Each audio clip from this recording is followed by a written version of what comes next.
Hello students, I welcome you all on your PDF education. My name is Pradeep. Again, today we are going to discuss some practice questions on the topic artificial language.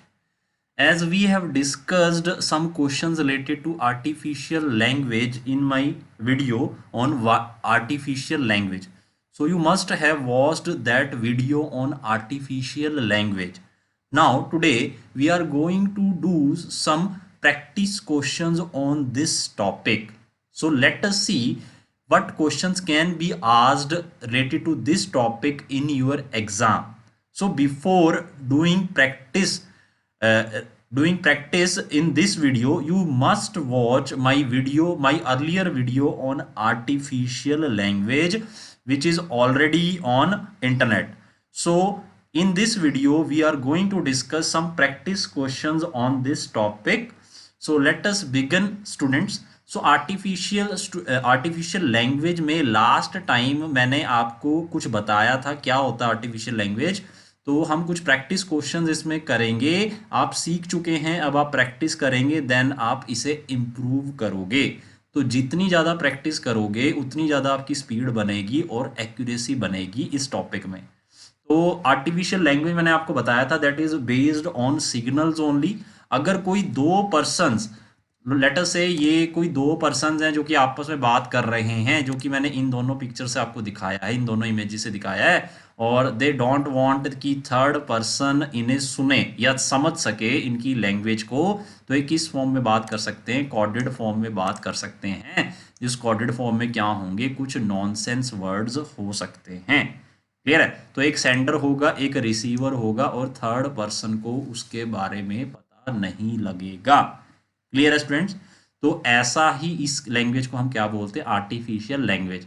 तो इस language में क्या करते हैं? वो letters का use कर सकते हैं कोडिंग करने के लिए, सिंबल्स का कर सकते हैं, नंबर्स का वो यूज कर सकते हैं टू कन्वे एनी मैसेज। तो दो पर्सन होंगे, उसमें एक सेंडर होगा, एक रिसीवर होगा, और थर्ड पर्सन को पता नहीं लगने देंगे, क्योंकि वो किसका यूज कर रहे हैं? सिग्नल्स का यूज कर रहे हैं, जो कि लेटर, सिंबल या नंबर की फॉर्म में हो सकता है, कोड फॉर्म में हो सकता है।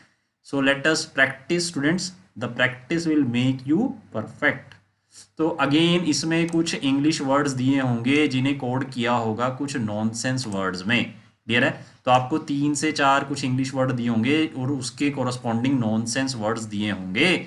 देन आपको क्या पूछा जाएगा? एक क्वेश्चन पूछा जाएगा जिसमें एक इंग्लिश वर्ड दिया होगा और उसे भी नॉनसेंस वर्ड में क्रिएट करने को बोलेगा, या मैं बोलूँ आर्टिफिशियल लैंग्वेज में कन्वर्ट करने को बोलेगा। तो ये इंस्ट्रक्शंस हैं जो कि तुम्हें ध्यान में रखनी है। इसके अलावा पोजीशन का भी ध्यान रखना है। अगर वर्ड स्टार्टिंग में आ रहा है और उसका कोड बाद में लिखा जा रहा है तो ये भी तुम्हें ध्यान में रखना है। वर्ड स्टार्टिंग में है, कोड भी स्टार्टिंग में है, देन भी तुम्हें ध्यान में रखना है। तो पोजीशंस का तुम्हें ध्यान रखना है। क्लियर है? एलिमिनेशन मेथड इसमें यूज कर सकते हैं कि 3 ऑप्शन नहीं होंगे, इसके अलावा एक ही ऑप्शन बचा है, वो ही आपका आंसर होगा। तो ऐसे भी आप कुछ क्वेश्चंस के आंसर कर सकते हैं। So let us begin students. So first question is, here are some words translated from an artificial language. So this is that nonsense word, या मैं बोलूँ artificial language, which means cupboard. Again this is a coded word which means boardwalk. Again this is a coded word which means pullman. Then which word could mean walkway? तो ये बताना है walk वे ABCD में से कौन सा बनेगा, कौन सा नॉनसेंस वर्ड ABCD में से वॉक वे बताएगा। तो वॉक वे कुछ इस तरीके का होता है जो कि आप अपनी एक्चुअल लाइफ में भी देखते हैं।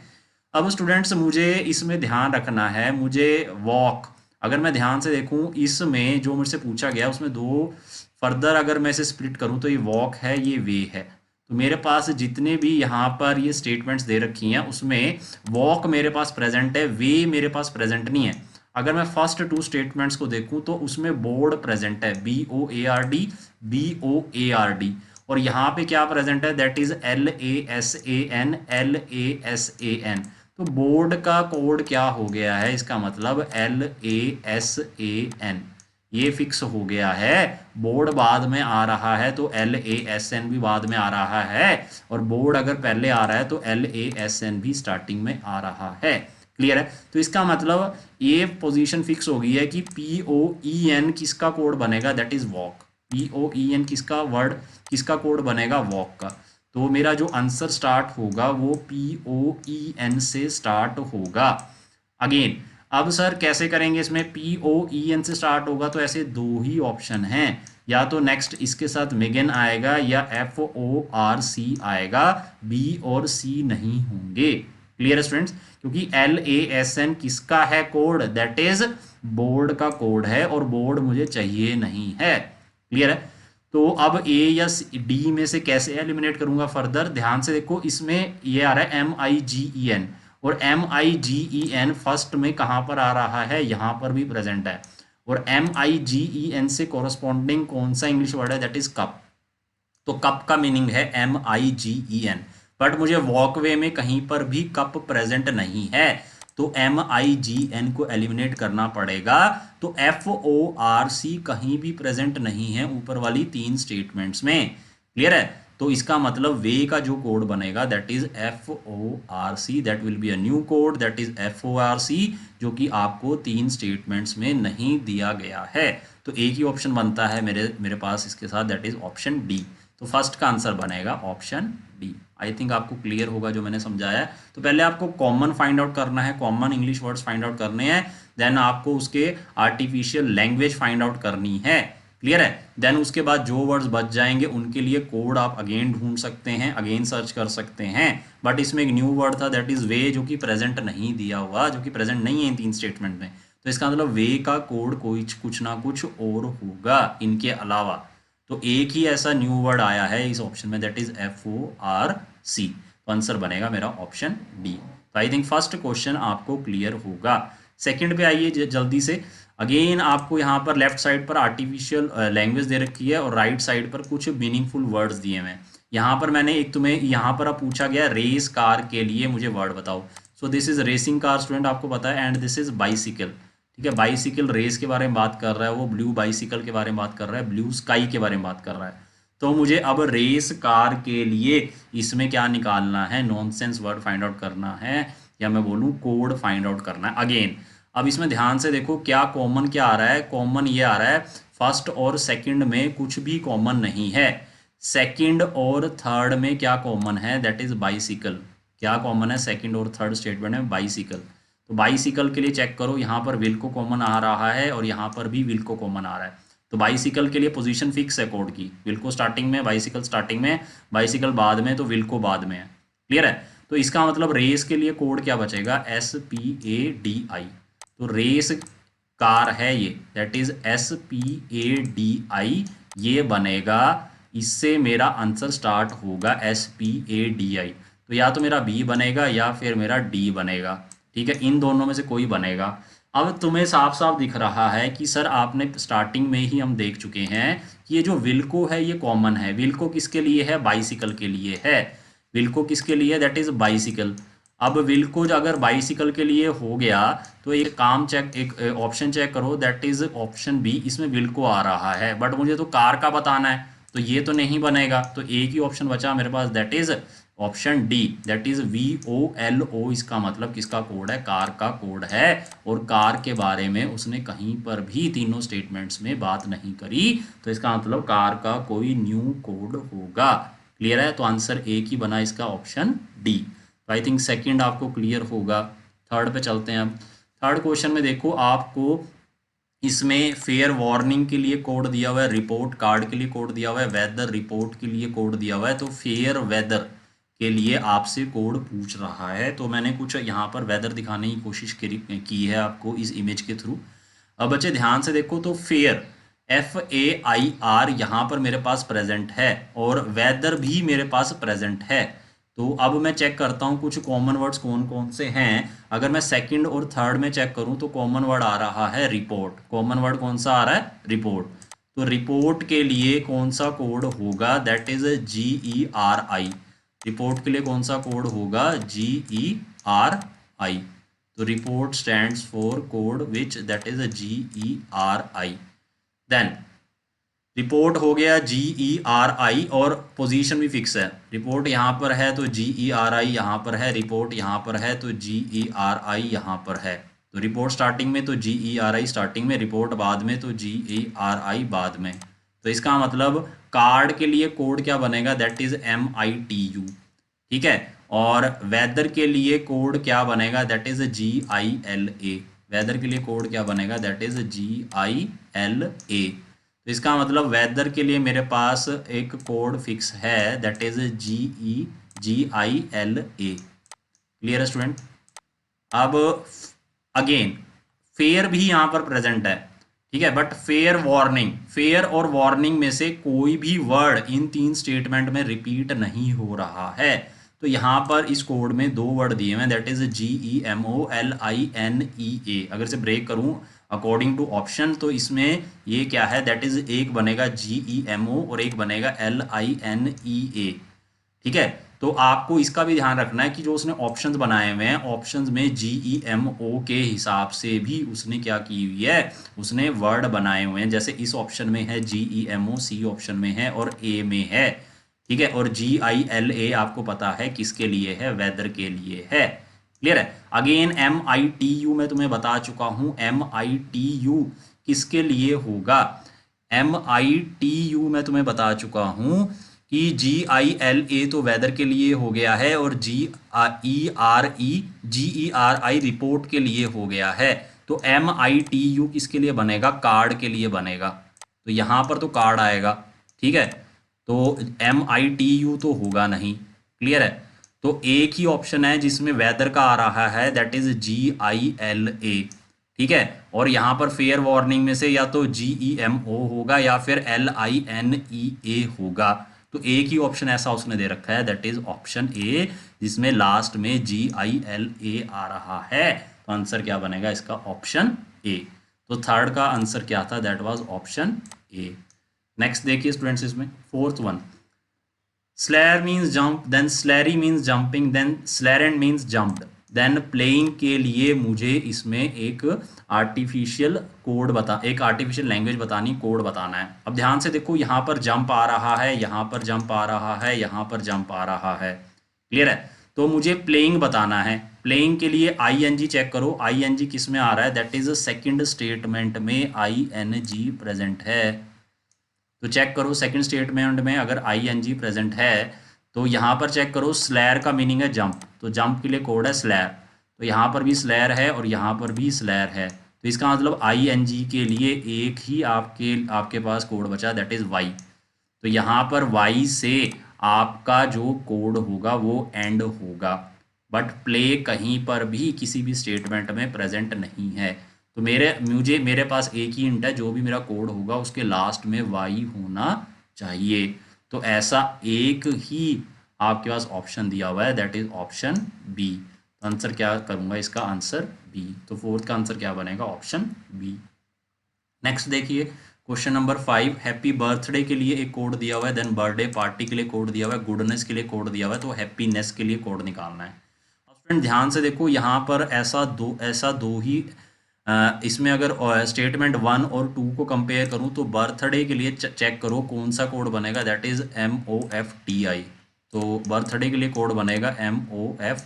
ठीक है। अगेन हैप्पी के लिए कोड क्या बना, इसका मतलब हैप्पी के लिए कोड बना, दैट इज JALKA। हैप्पी के लिए कोड बना है JALKA। क्लियर है। तो ये हो गया हैप्पी के लिए। क्लियर है। पार्टी के लिए कोड क्या हो गया, दैट इज HOZE। पार्टी के लिए कोड क्या हो गया है, HOZE। देन उसके बाद उसने बोला है गुडनेस के लिए आपके पास ये कोड है, दैट इज MENTOGUNN। तो अब मेरे पास यहाँ पर NESS क्या है ये दिया हुआ है। तो अब मेरे ऑप्शन में या तो GUNN आना चाहिए लास्ट में, या फिर MENTO आना चाहिए। तो एक इसमें क्या है, ये दो ही ऑप्शन ऐसे बन सकते हैं। क्लियर है, जिसमें लास्ट में या तो GUNN हो या फिर MENTO।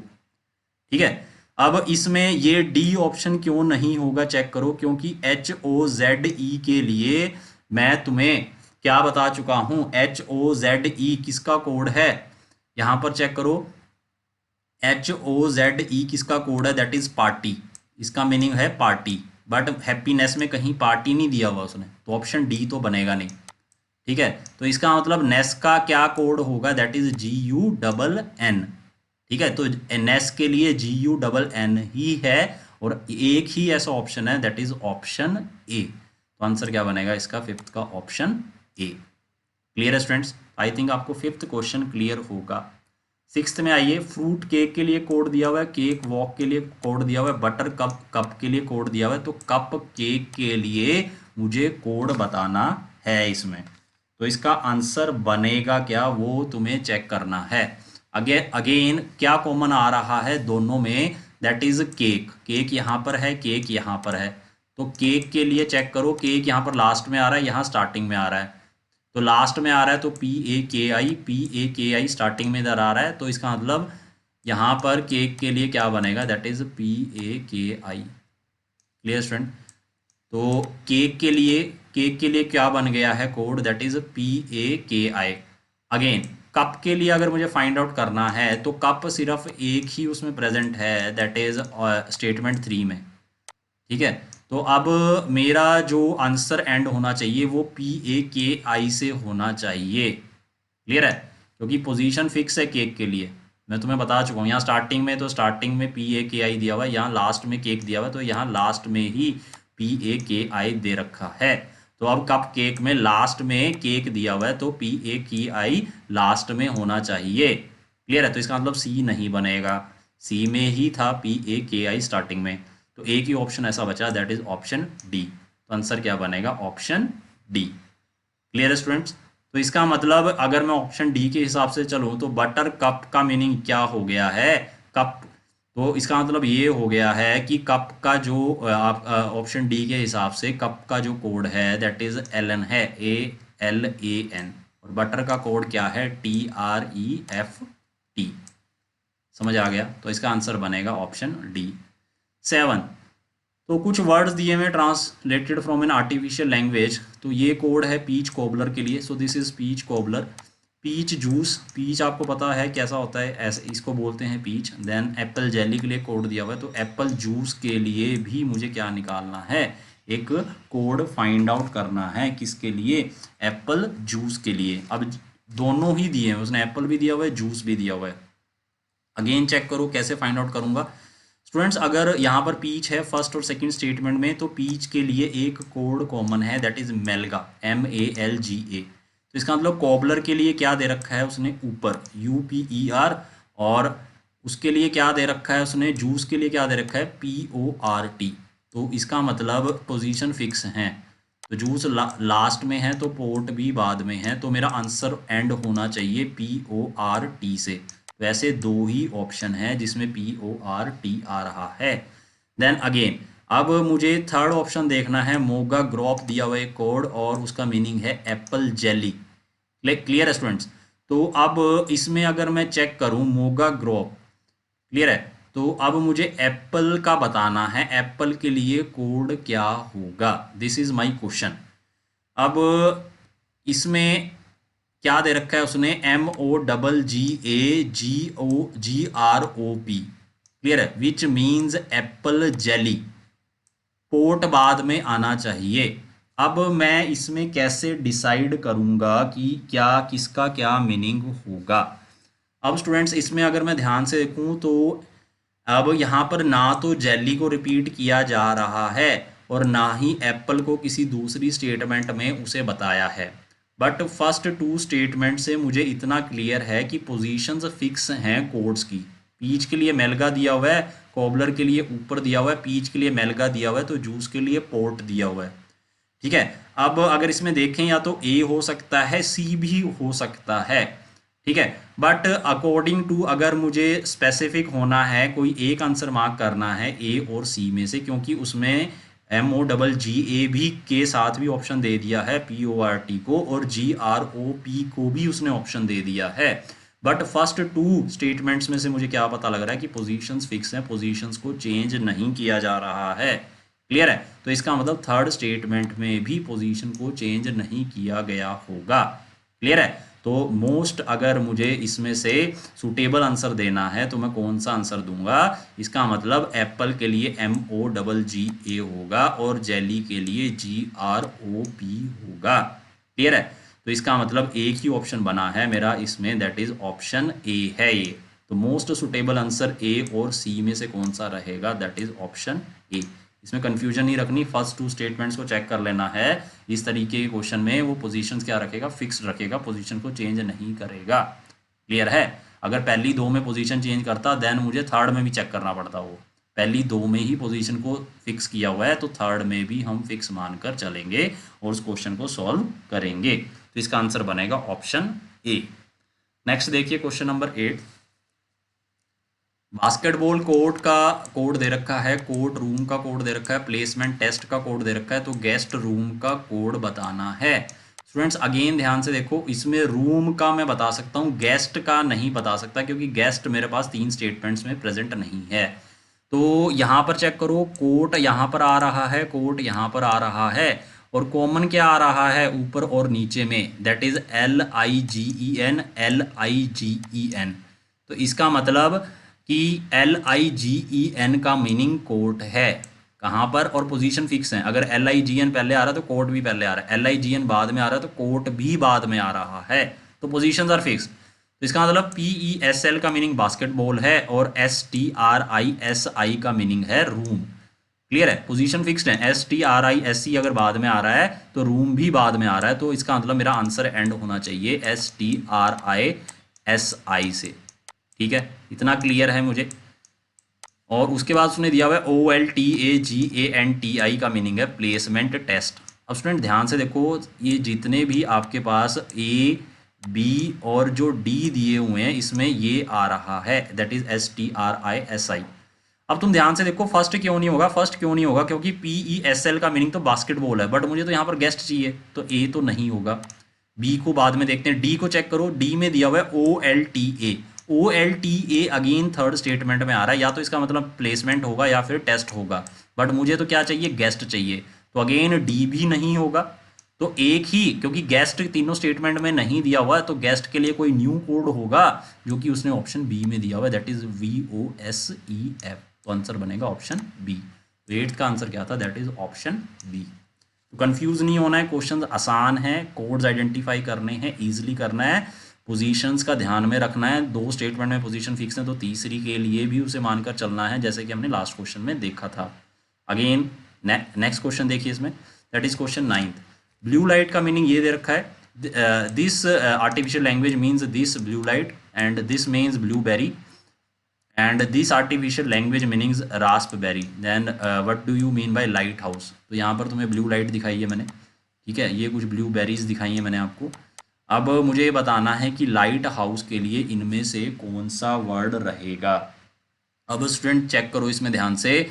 अब अगर मैं ध्यान से चेक करूं तो LIGHT है मेरे पास एक स्टेटमेंट है, बट हाउस नहीं दिया हुआ यहाँ पर स्टेटमेंट्स में। यहाँ पर भी ब्लूज दिया हुआ है, यहाँ पर भी ब्लू दिया हुआ है, फर्स्ट और सेकंड में कॉमन क्या है? ब्लू। तो ब्लू के लिए यहाँ पर जो कॉमन कोड आ रहा है that is MALLON, that is Malone. Clear है? तो लाइट के लिए क्या बनेगा? That is PIML। लाइट के लिए कौन सा कोड बचा? That is PIML from statement 1। अब हाउस के लिए चेक करो, हाउस के लिए ना तो ये मेलन रहेगा क्योंकि मेलन किसके लिए फिक्स हो गया? दैट इज ब्लू के लिए। मेलन किसके लिए फिक्स हो गया? ब्लू के लिए। देन TIFL किसके लिए फिक्स हो गया? दैट इज बेरी के लिए। क्लियर है? और यहाँ पर भी TIFL बेरी के लिए फिक्स हो गया है और RASP किसके लिए फिक्स हो गया है? ARPAN के साथ फिक्स हो गया है। तो इनमें से तो कोई कोड नहीं आने वाला हाउस का, ना तो ARPAN आने वाला है, ना ही TIFL आने वाला है, ना ही MALLON आने वाला है। हाउस तीनों स्टेटमेंट्स में से किसी भी स्टेटमेंट में नहीं दिया हुआ है। Clear student? तो तीनों स्टेटमेंट्स में से किसी में भी, और PIML के साथ 2 ही क्या हैं ऐसे आर्टिफिशियल लैंग्वेज स्टार्ट हो रही हैं, दैट इज B और D। अगेन ARPAN मैं तुम्हें बता चुका हूँ किसका कोड है ये, दैट इज रास्प का, तो B तो नहीं होगा। तो इसका मतलब हाउस के लिए कोई ना कोई न्यू कोड होना चाहिए जो कि 3 स्टेटमेंट्स में ना दिया हो, तो ऐसा एक ही है, दैट इज DOKEN। इसका आंसर बनेगा ऑप्शन डी। तो 9th का क्या बना, ऑप्शन डी। 10th देखिए इसमें अब अगेन इसमें कुछ दे रखा है आपको। ये आर्टिफिशियल लैंग्वेज का मीनिंग है मिलिटेंट, इसका मीनिंग है ऑक्यूपाइड, इस आर्टिफिशियल लैंग्वेज का मीनिंग है ऑक्यूपेशन। और ये बताओ मुझे occupant, which word could mean occupant, occupant के लिए मुझे वर्ड बताना है। चेक करो ऑक्यूपेंट के लिए कौन सा वर्ड होगा इसमें। अब स्टूडेंट ध्यान से देखो, इसमें OCCUP ये ही कॉमन आ रहा है, इसमें भी इसमें भी, ठीक है। और अगर OCCUP अगर कॉमन आ रहा है तो यहाँ पर अगर मैं चेक करूँ तो इस साइड लेफ्ट हैंड साइड पर दैट इज UFTON, UFTON। तो ओक्यूब के लिए बनेगा कौन सा, दैट इज UFTON। क्यूब के लिए ये कॉमन रहेगा। क्लियर है। तो एक ही ऐसा दिया हुआ है जिसमें ओक्यूब के लिए पोजीशन फिक्स है किस कौन से कोड की, दैट इज UFTON। ओक्यूब स्टार्टिंग में है तो UFTON भी स्टार्टिंग में दिया हुआ है। क्लियर है। अब उसने ANT के लिए कोड पूछा है। ANT के लिए मैं कोड किस में से बता सकता हूँ, सिर्फ ऑप्शन ए में से बता सकता, मैं स्टेटमेंट ए में से बता सकता हूँ, क्योंकि मिलिटेंट में आ रहा है, मिलिटेंट के लिए ये कोड दिया हुआ है, ठीक है। और UFTON तो फिक्स हो ही गया है। तो या तो अब इसने दिया हुआ है एंट के लिए जो कोड दिया है दैट इज AMINT दिया हुआ है, ठीक है। तो इसका मतलब एंट के लिए तो क्या बन गया है इस ऑप्शन के हिसाब से, दैट इज AMINT। और मिलिट के लिए कोड क्या बन गया है, दैट इज BRIFT। क्लियर है। तो इसका मतलब एक ही ऐसा ऑप्शन है जिसमें ओक्यूब के लिए UFTON आ रहा है, तो दैट इज ऑप्शन बी। तो वेरी क्लियरली आप इसमें देख सकते हैं 10th का आंसर क्या बनेगा, ऑप्शन बी। नेक्स्ट देखिए 11th देखिए स्टूडेंट्स, बर्ड हाउस में यहाँ पर दिखाया गया, बर्ड हाउस के लिए एक आर्टिफिशियल लैंग्वेज लिखी है उसने, ब्लू बर्ड के लिए लिखी हुई है, ठीक है। देन ब्लू बेल्स के लिए उसने एक लैंग्वेज लिखी है। तो हाउस गेस्ट के लिए मुझे एक लैंग्वेज लिखनी है। अगेन यहाँ पर गेस्ट एक न्यू वर्ड है जो कि इन 3 स्टेटमेंट्स में प्रेजेंट नहीं है, बट हाउस इज प्रेजेंट। तो मैं हाउस के लिए कोड आइडेंटिफाई कर लेता हूँ। चेक करो फर्स्ट और सेकंड स्टेटमेंट में बर्ड कॉमन दिया हुआ है। फर्स्ट और सेकंड स्टेटमेंट में अगर बर्ड कॉमन दिया हुआ है तो कॉमन क्या दिया हुआ है लेफ्ट हैंड साइड पे, that is morpi, that is MORPIR। और यहाँ पर क्या दिया हुआ है MORPIR। तो बर्ड के लिए कोड क्या हो गया है फिक्स, दैट इज MORPIR। तो स्टूडेंट देखो इसका मतलब अगर फर्स्ट को मैं देखूं तो बर्ड के लिए MORPIR पोजीशन फिक्स है, बर्ड स्टार्टिंग में है तो MORPIR भी स्टार्टिंग में आ रहा है। तो हाउस के लिए क्या बचा है, that is only QUAT, that is quite, QUAT। तो ये हाउस के लिए फिक्स है, ठीक है। हाउस बाद में आ रहा है तो क्वैट भी बाद में आ रहा है। तो अगर यहाँ पर हाउस गेस्ट में हाउस पहले आ रहा है तो क्वैट स्टार्टिंग में आएगा। और ऐसा एक ही ऑप्शन है जिसमें क्वैट स्टार्टिंग में आ रहा है, that is option C. Clear है। और मेरे पास गेस्ट के लिए कोई न्यू कोड होना चाहिए, तो आप चेक करो HUNDE किसी में भी नहीं दे रखा है। क्लियर है। HUND एक न्यू कोड है जो कि तीनों स्टेटमेंट में से किसी में भी प्रेजेंट नहीं है और गेस्ट भी प्रेजेंट नहीं है। तो इसका मतलब गेस्ट के लिए कोई ना कोई न्यू कोड होगा। तो इसका मतलब 11th के लिए ऑप्शन बनेगा ऑप्शन सी। नेक्स्ट देखिए 12th क्वेश्चन देखिए स्टूडेंट्स, यहाँ पर ये दे रखा है एक आर्टिफिशियल लैंग्वेज जिसका मीनिंग है केयर फ्री, ये दे रखा है जिसका मीनिंग है केयरफुल, ये आर्टिफिशियल लैंग्वेज का मीनिंग है केयरलेस। यहाँ पर आपको केयरलेस और केयरफुल दिखाए गए हैं जो कि एक दूसरे के अपोजिट हैं। So which word could mean after care, after care का आपको मुझे बताना है कौन सा वर्ड होगा। स्टूडेंट्स सभी में चेक करो, केयर इज कॉमन, केयर सभी में कॉमन आ रहा है। और लेफ्ट हैंड साइड पर भी चेक करो केयर के लिए कौन सा कोड कॉमन आ रहा है, दैट इज TAGA। तो इसका मतलब पोजीशन फिक्स है, केयर स्टार्टिंग में है, नहीं इसमें चेक करो अगर केयर स्टार्टिंग में है तो TAGA बाद में आ रहा है, तो पोजीशंस चेंज हो रही हैं। तो इसका मतलब अगर यहाँ पर आफ्टर केयर में केयर बाद में है तो मेरा आंसर स्टार्ट होना चाहिए TAGA के साथ। क्लियर है। क्योंकि पहली 3 स्टेटमेंट्स में हम क्या देख पा रहे हैं कि इसमें क्या हो रही है, इसमें पोजीशन चेंज हो रही है जब आप वर्ड लिखते हैं, ठीक है। उस कोड के लिए जब आप वर्ड लिखते हैं तो उसके लिए पोजीशन चेंज हो रही है। तो TAGA के लिए कोड क्या है, के लिए वर्ड क्या है, दैट इज केयर, ठीक है। अगर केयर स्टार्टिंग में लिखा हुआ है तो कोड बाद में लिखा हुआ है, अगर केयर बाद में लिखा हुआ है तो कोड पहले लिखना पड़ेगा। अगेन अब मुझे आफ्टर के लिए यहाँ पर कोड लिखना है। आफ्टर के लिए कोड कैसे लिखूंगा, या तो मेरा बी होगा इसका आंसर या फिर सी होगा, जैसे आप देख सकते हैं, क्योंकि केयर के लिए पोजीशंस चेंज हो रही हैं इस क्वेश्चन में। क्लियर है। अब स्टूडेंट ध्यान से देखो, लेस के लिए कोड क्या रहा, इसका मतलब लेस के लिए कोड रहा होगा एफ ई आर। लेस के लिए कोड क्या रहा होगा, एफ ई आर। क्लियर है। और फ्री के लिए कोड क्या रहा होगा, that is R E L F. इसका मीनिंग ये भी है। बट आफ्टर के लिए तो, अब आफ्टर तो तीनों स्टेटमेंट्स में से किसी में भी नहीं दे रखा, तो आफ्टर के लिए कोई ना कोई न्यू कोड होगा, तो एफ ई आर तो नहीं होगा, इतना पक्की बात है, क्योंकि एफ ई आर का मीनिंग क्या होता है, दैट इज लेस।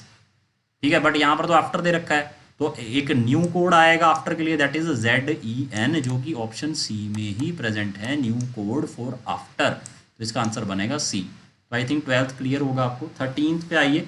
यहाँ पर आपको एक बेसबॉल पार्क मैंने शो किया है, जहाँ पर बेसबॉल खेला जाता है। कुछ ऐसे खेला जाता है बेसबॉल स्टूडेंट्स।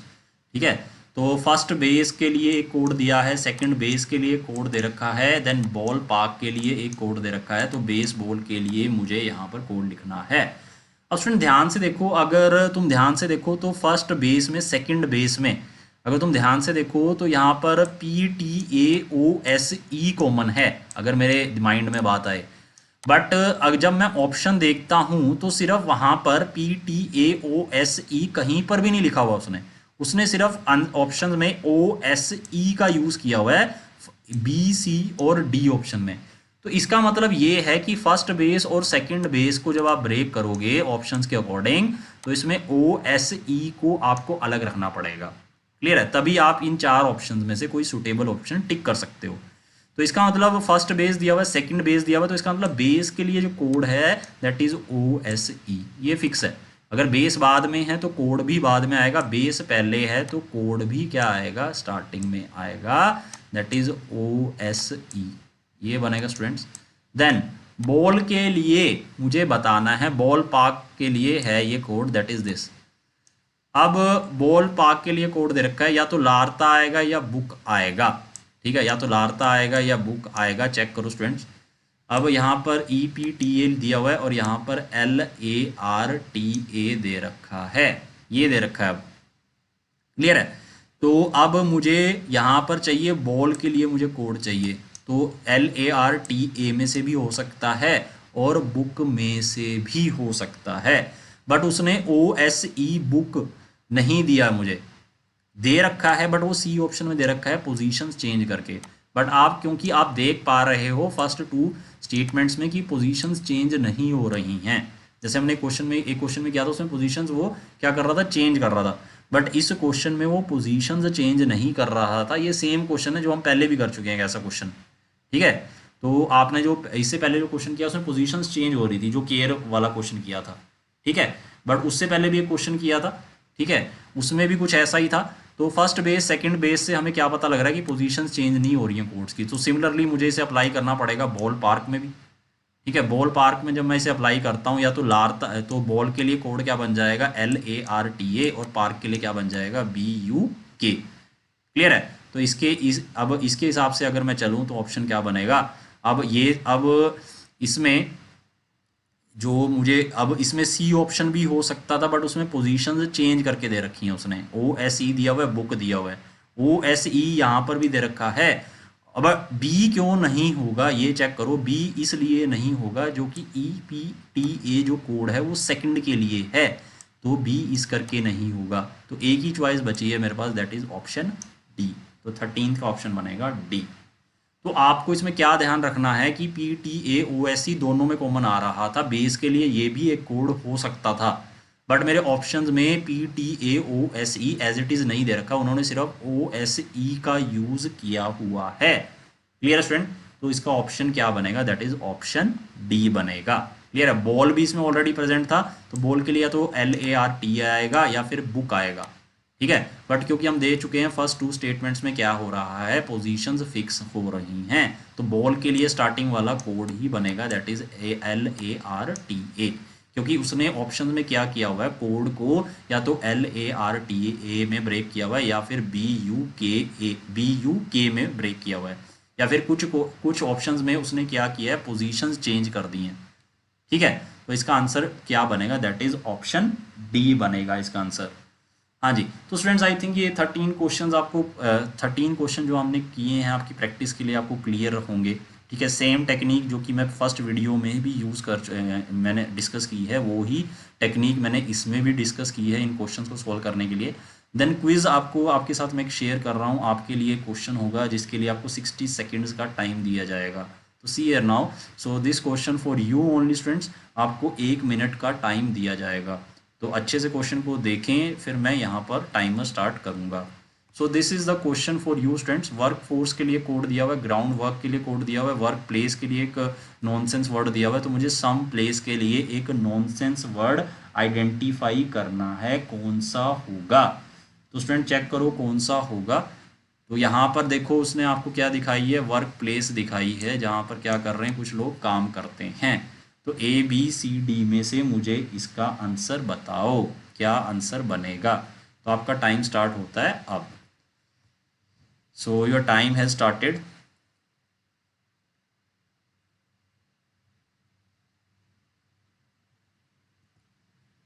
ये है क्वेश्चन, टाइम स्टार्ट हो चुका है आपका। वर्क फोर्स के लिए कोड दिया हुआ है, ग्राउंड वर्क के लिए कोड दिया हुआ है, देन वर्क प्लेस के लिए उसने कोड दिया हुआ है। तो सम प्लेस के लिए मुझे कोड बताना है, क्या होगा।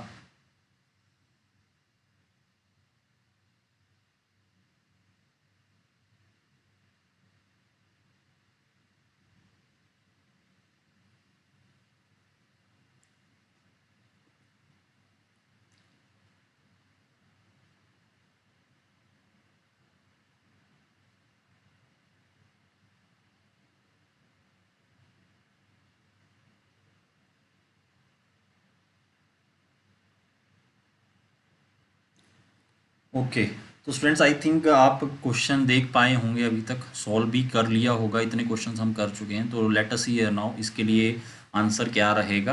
तो अगेन अगर मैं ए बी जो फर्स्ट सेकंड और थर्ड स्टेटमेंट देखूं, तो उसमें वर्क कॉमन आ रहा है राइट हैंड साइड पर। राइट हैंड साइड पर वर्क कॉमन आ रहा है, तो लेफ्ट हैंड साइड पर भी कुछ ना कुछ कॉमन आएगा। तो यहाँ पर के आर ई के आई एन कॉमन है, यहाँ पर के आर ई के आई एन कॉमन है, यहाँ पर भी के आर ई के आई एन कॉमन है। मतलब वर्क के लिए कोड फिक्स किया हुआ है अकॉर्डिंग टू पोजीशन। वर्क बाद में है तो ये कोड भी बाद में है, वर्क पहले दिया हुआ है तो ये कोड भी पहले दिया हुआ है। और अगर मुझे यहाँ पर अब सम प्लेस के लिए वो कोड पूछ रहा है, तो मुझे लास्ट स्टेटमेंट में जाना पड़ेगा, थर्ड स्टेटमेंट में। तो प्लेस के लिए कोड क्या हो जाएगा, दैट इज ALTAI। ठीक है, तो ALTI बाद में कहाँ पर आ रहा है, या तो फर्स्ट ऑप्शन में आ रहा है या फिर लास्ट ऑप्शन में आ रहा है, दैट इज ALTI। तो अब मुझे सम के लिए कोड बताना है, सम के लिए कोड क्या बनेगा। अब चेक करो स्टूडेंट्स, अब मुझे ए और डी में से एलिमिनेट करना है। ए और डी में से बी तो होगा नहीं, क्योंकि बी के लिए यहाँ पर आ रहा है KRKIN, उसका मीनिंग क्या होता है, दैट इज वर्क। और मेरे से सम प्लेस में वर्क कहीं पर भी नहीं पूछा। ठीक है, अगेन BLAF किसके लिए कोड है, दैट इज फोर्स के लिए कोड है। अगेन फोर्स मेरे से पूछा ही नहीं है, सम प्लेस पूछा है उसने, तो इसका मतलब सी तो होगा ही नहीं। ठीक है, या तो मोरोप आएगा ALTI के साथ, या फिर DRITA आएगा। अब चेक करो, DRITA यहाँ पर प्रेजेंट दे रखा है, यहाँ पर प्रेजेंट है। तो अगर वर्क के लिए KREKIN है, तो इसका मतलब DRITA किसके लिए प्रेजेंट होगा, दैट इज ग्राउंड के लिए होगा। तो इसका मतलब इसके लिए तो यहाँ पर तो ग्राउंड आना चाहिए, बट ग्राउंड उसने यहाँ पर मेरे को दिया नहीं हुआ। क्लियर है, तो डी तो बनेगा नहीं। तो एक ही ऐसा ऑप्शन है जिसमें सम के लिए न्यू कोड उसने दिया है, न्यू कोड डिसाइड किया हुआ है, जो कि फर्स्ट 3 स्टेटमेंट्स में नहीं दे रखा, दैट इज मोरो। तो इसका आंसर क्या बनेगा, दैट इज ऑप्शन ए। तो आई थिंक स्टूडेंट्स आपको ये क्वेश्चंस क्लियर होंगे। तो लास्ट क्वेश्चन का जो आपके लिए क्वेश्चन था, उसका आंसर क्या था, option A. So correct answer was some place के लिए, यहाँ पर सम प्लेस दिखाई गई है आपको, कोई भी प्लेस दिखाई गई है, और उसके लिए ऑप्शन क्या था, दैट इज ऑप्शन ए। तो आई थिंक स्टूडेंट्स आपको ये वीडियो अच्छा लगा होगा। आर्टिफिशियल लैंग्वेज के कुछ प्रैक्टिस क्वेश्चंस हमने इस वीडियो के थ्रू डिस्कस किए हैं।